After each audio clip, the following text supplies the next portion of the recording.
Hi everyone, my name is Teacher Brett and I want to talk to you guys about ESY today. So I have you out here in the goat barn. Say hello. Hello.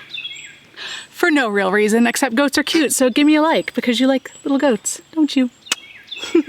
All right, let's get started and talk about ESY and how to teach special ed virtually in ESY over the summer. So I'm getting ready to start ESY next week. For those of you that don't know, I am a virtual teacher, and I'm not a virtual teacher because of COVID-19. I am a virtual teacher because that's what I do. I teach high school special education online at a virtual charter school. So I am virtual all the time.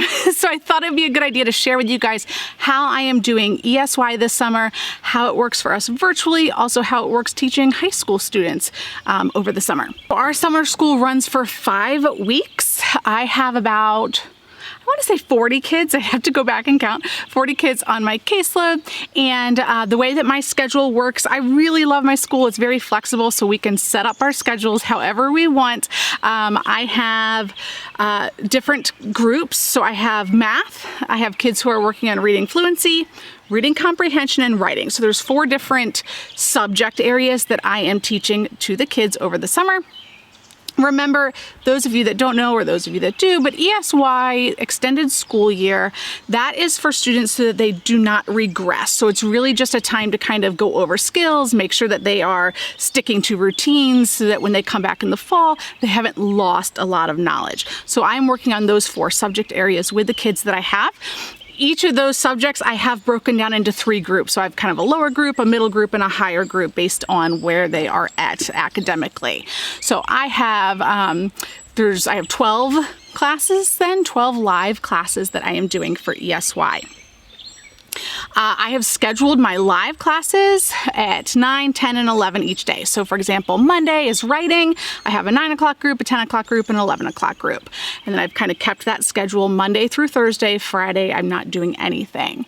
We get a half hour of planning time for every hour class. So I have, since I have 12 classes, I've got 6 hours of planning time that I work in there. So my 8 to 9 and my 12 to 1 hours are kind of my planning hours that I'm using. So since we are a virtual school, we have our own platform that we use, but it would be similar to if you were using Zoom or something like that. It's a little bit better because we do this all the time, but it's a very similar concept. So what I get to do is I go in, I create a small group, I assign it to all of my students, and it shows up on their schedule on their end, and then they log into the class. So for each of those live classes, they can see that in their schedule. So each of my students, they don't all take each of the classes. It depended on what was in their IEP, but if they need writing, then that writing class would be on their schedule and they'll just log in at the class time. The other thing that I did do as far as scheduling goes is I rotated the group. So typically, not always the case, but a lot of times if they are in the higher level math group, they're also in the higher level reading group. So I just kind of labeled my groups 1, 2, and 3, and then I tried to rotate them. So if reading comp group 1 starts at 9 o'clock, then the next day, math 1 will start at 10 o'clock. So I rotate it because they are in high school and they want to sleep in. So I didn't want to have the same group of kids having to get up at 9 o'clock every morning when they want to sleep in, or if that time doesn't work really well for somebody, I didn't want them to miss all of ESY because they couldn't use that time. So I did try and rotate my times a little bit as well for the students. So I try and keep ESY very similar to what they would see in a regular class during the school year, because one of the things working with the special education population that I work with, I have a lot of students who it's more moderate to severe disabilities. They really like schedules, they like routines, so I try and keep things very similar. That being said, it is summer and they don't want to necessarily be in school. A lot of the kids that we have come really do like to come because they like to kind of socialize with the other kids. But I do try and keep it similar, but also lighthearted. So let's kind of go over what my plan is for those different classes for the summer. So the first week and the 5th week of ESY for me is all about progress monitoring and data collection. So the first week, I generally start off in each of the classes working on kind of seeing where their baseline is, doing updated progress monitoring for them. We use Easy CBM right now for reading and for math. And for writing, we are just going to be using just like a rubric. I'm going to use a rubric-based type writing assessment. So I'll have them the first week do just kind of some baselining and see where they're at. And then generally, depending on how long the baselining takes, won't take the whole class period, so we'll just go over some basic skills, kind of review type thing. And then again, the 5th week, it'll be similar. We're going to do the progress monitoring again, see where they're at, see if they've grown, if they stayed the same, if we need to adjust anything for the upcoming school year, and then kind of do a fun activity along with that on the 5th week. So that leaves me with the 2nd, 3rd, and the 4th week where I've got like heavy lesson planning going on. As I mentioned, I try and make it fun. So for writing, the first week we will be working on just like the functions of writing, the punctuation, the capitalization, depending on the level of group will depend on how in-depth we get with that. But that's what I'll do the first week. Second week is all about creative writing. So we'll do some fun activities to get them to write creatively. And then the 3rd week is going to be reviewing letter writing formats. So making sure that they remember where we're writing our letters. So I try and make each of those activities very functional for them. For example, if we're writing letters, we will actually write a letter to, a parent or to a friend or to a teacher. I try and make it something that would be something they would do in real life. For reading fluency, each week the students will be working on a passage. We will read through it together, and then we work on a couple of different things. So I work with them on expression. So we will read through it, going over the different punctuation, if it's an exclamation mark or a question mark, how your voice would change. We really break it down during the extended school year. The nice thing about ESY is it's a smaller group of students. So they really get the opportunity to participate if they want to. I have the ability to send them into breakout rooms. So typically what I do is I work through a passage together as a group, and then I'll send them into individual or into partner groups in a breakout room so that they can practice that individually. Sometimes I will then hop in and kind of listen to it, offer them feedback for the reading fluency. For reading comprehension, I am doing kind of like a first chapter Friday. If you haven't heard about that, it's kind of where you just introduce kids to new books. So you might just read the first chapter with them. So for the 3 weeks that we have in the middle, I'll be introducing one book to them each week. I'm doing The One and Only Ivan, I'm doing the crossover, and I haven't decided yet on what my 3rd book is going to be. So if you have any suggestions, it is really hard. This is one of the hardest things I find about high school special education, is finding books that are going to be entertaining and not babyish, but also be at their reading level.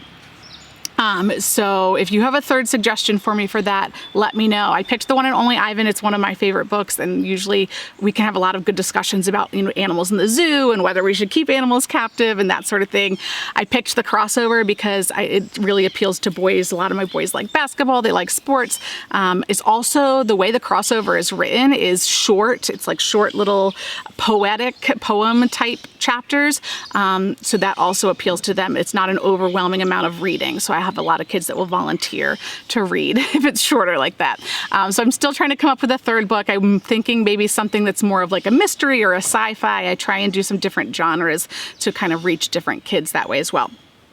I also, for the reading comprehension part, for the kids that come each week, they'll be entered into a drawing, so they'll get to possibly win a copy of one of the books that we read. So that kind of incentivizes them to come for the reading comprehension class each week. And then math. I try and make math project-based learning. So again, it's summertime. I want to make sure we're reviewing all of the skills that they've learned throughout the year. I find projects is a really great way to do that. So we are doing a project this year on vacationing. So they get to pick a car and how many miles per gallon the car is. They get to pick where they want to go. They get to pick, what food they're going to order. So there's a lot of adding, subtracting, multiplying, and dividing in our first project so they can practice those basic skills. Next project week we will do is a garden. So they will work on area and perimeter on planning their garden. So, where are you going to put your carrots? It takes this, 1 square foot, and they have to plan that all out. So we work on area and perimeter. And then last is going to be a cooking project where we're going to work some on fractions. Again, depending on the level. So my higher level will go a little bit more in depth. They'll have some questions that go beyond just the basics, whereas my lower level will just stick to kind of the basic type things. So it kind of allows me to not spend a ton of time. So I'm not planning, 3 different math lessons. It's the same lesson. I just will go more in depth with one group or less in depth with another group, or stick to more basic things. So that's kind of how I work that out for them.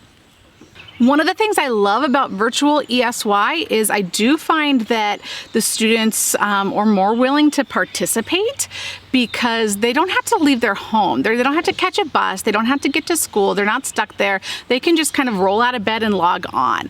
It's also really laid back. So typically the kids that are there want to be there, and they, are pretty social with each other.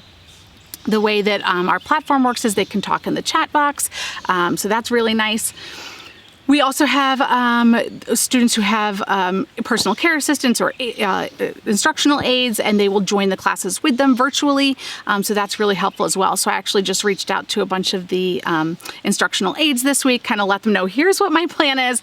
Some of them will also do one-on-one sessions with the student outside of our class time, but other ones will come and support the student in class. So they can send the student private messages. If the student's not responding, they can kind of give them a call on the phone. Hey, you're not answering Teacher Brett's questions, what's going on? Oh, I'm getting a sandwich or whatever they might be doing. They can kind of reel them back in. So that is also really helpful as a special ed teacher to have that support during ESY as well.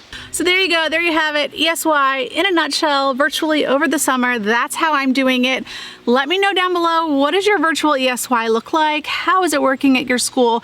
Any ideas you might have for me, share them below. I'd love to hear it. And give me a like for Bella. Say, I want likes. I want likes and comments. Give them to me or I will eat the camera. All right, guys, I hope you're having a great summer. I hope that you are staying healthy, staying safe, and I hope to see you on my next video. Bye, guys.